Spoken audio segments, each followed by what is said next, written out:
Et on passe à l'hippopotamus. Et on va regarder d'abord quelques petites déviations avant d'arriver au setup typique de l'hippo. Alors on va regarder cavalier F3 tout de suite, D6. Alors ici le coup principal c'est cavalier F6, mais nous on joue l'hippo avec E6. Alors vite fait dame E2 ou fou B3. Alors dame E2 machin, castle castle,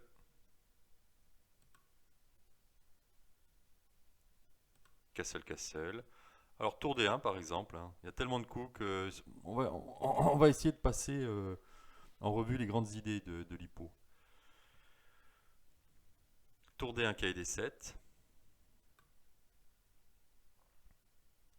Alors sachant que l'hippo évidemment l'idée c'est de jouer A6 et sur A4 B6, mais là A6 ça ne sert plus à rien puisqu'on n'a pas de cavalier en C3, donc c'est pas le but.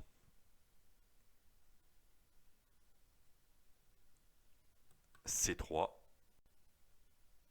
H6 par exemple, B6, sur A4 on jouera A6 évidemment.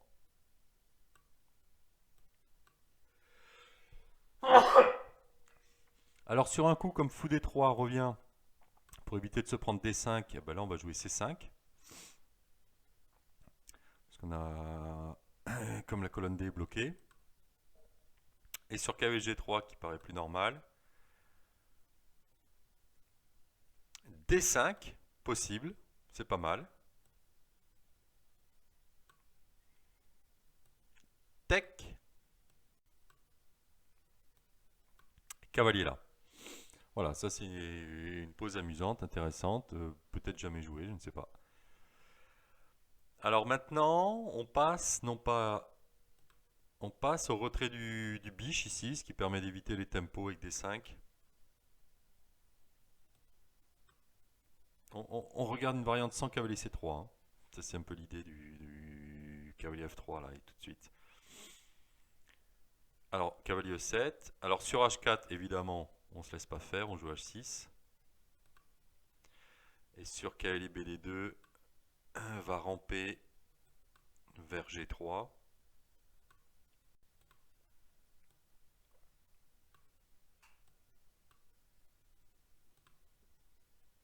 Ça ressemble à ce qu'on vient de voir. C5, pas mal. Voilà.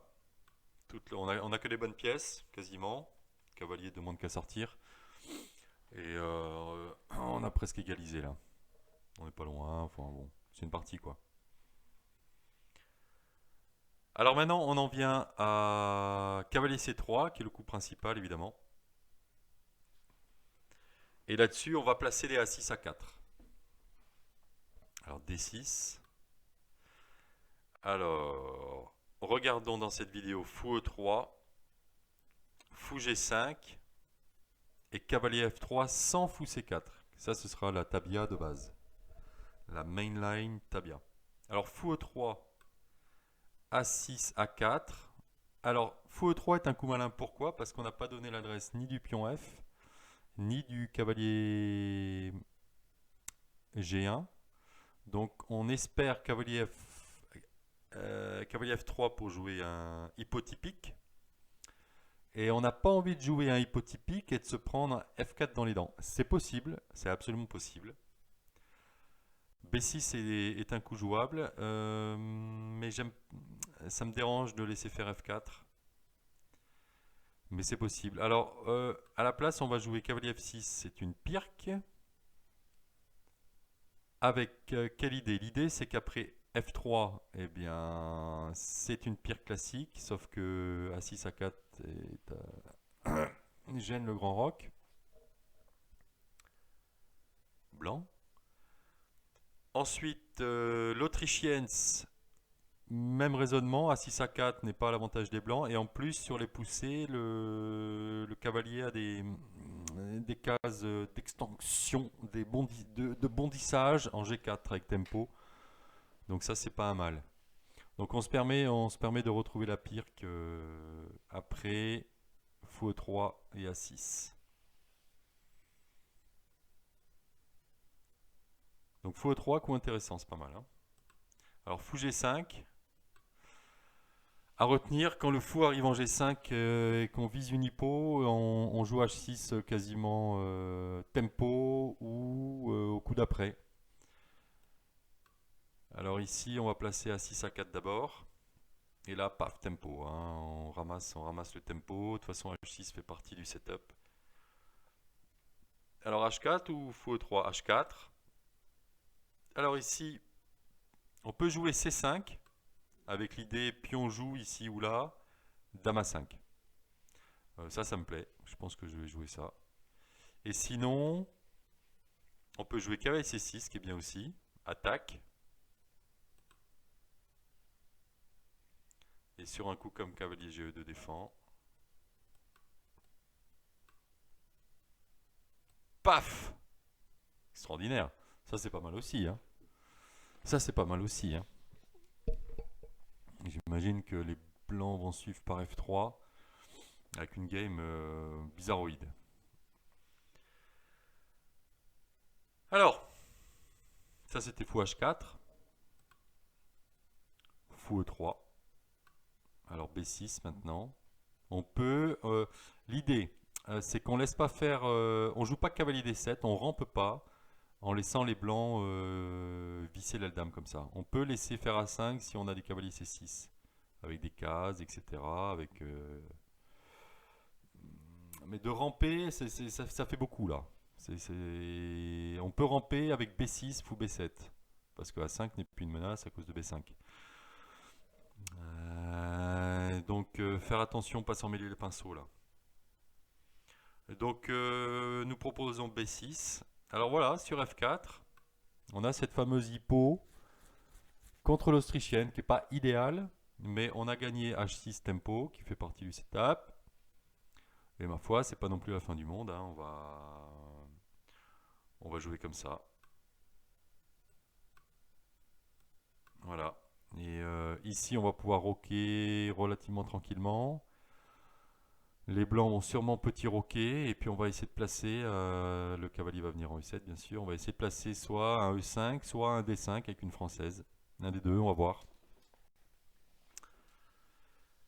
Donc, F4, c'est bon. Hein. F4, c'est un bon coup. Cavalier F3. E6. Là, on est dans l'hippo. Fou D3. Fou C4 sera vu tout à l'heure dans la grande ligne. Alors, ici, il y a deux écoles. Cavalier E7, hippo. Ou fou B7, suivi de cavalier F6, une semi-pot. Et sur un coup comme H3, par exemple C5, paf. Et on va essayer de jouer une sicilienne, on va essayer de prendre, ramasser ici, jouer dame C7, cavalier BD7 sûrement, C5, etc. Structure sicilienne. Bon, D6 c'est un peu faible, pas plus qu'ailleurs. Bon, c'est une game, c'est une game.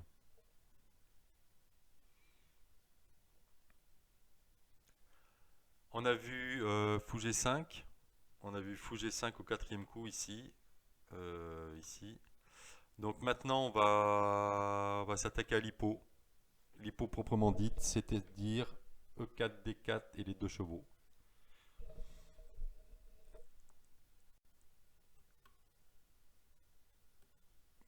Et là on choisit l'hippo avec B6. Ça c'est le début de la grande ligne. Mais avant de placer le fou en C4, qui fera l'objet d'une vidéo entière, on va regarder fou D3 et fou G5. Alors fou D3, ici on se développe en mode hippo avec fou B7, E6. Et ensuite, après fou B7 et E6, on peut jouer cavalier E7 ou bien cavalier F6, petit roc, suivi de E5. Avec une espèce de je sais pas quoi, est-indienne, formation est-indienne pour les noirs. Sachant que le fou, le fou peut être enterré par D5, mais étant donné qu'ils sont pas développés, les blancs, les dames, là, ils ont pas de jeu là. C'est pas très grave, on perdra un peu de temps. Donc voilà, deux écoles. Fou, le cavalier vient en E7 ou en F6. C'est au choix. Ensuite, à la place de fou D3, fou G5. Là, on va kick direct. Fou H4, G5, kick. Alors, eh oui, joli piège. Attention, on se développe. Ah bah non, très mauvais. Fou C4 et maintenant G5, perd. Tac, tac, terminé. Donc, on joue G5 direct. Hein. Non pas ici. On joue G5 immédiatement, très important. E6, bien sûr. Alors, sur un coup de développement, ma foi, on va jouer cavalier E7. Et sur E5, cavalier E7 aussi, pour en avoir peur de ce E5. Et ici, un coup que j'aime bien, un coup étonnant. On laisse pas D6 traîner, bien sûr. Cavalier C6. L'idée, c'est qu'on peut toujours placer le fou ici. On peut balancer le cavalier là. Faire pression sur E5, évidemment. Mais aussi se décharger de ce biche ici, sur F3, et jouer une française. C'est une partie. Voilà, ça c'est une partie. C'est assez unorthodoxe. Et ça me plaît bien. Voilà, on a terminé avec l'Hippo Miska. Et on va passer à la grande variante qui s'appelle cavalier F3, cavalier C3, ici. Et c'est au blanc de jouer. Voilà, la grande variante de l'Hippo. Voilà, prochaine vidéo.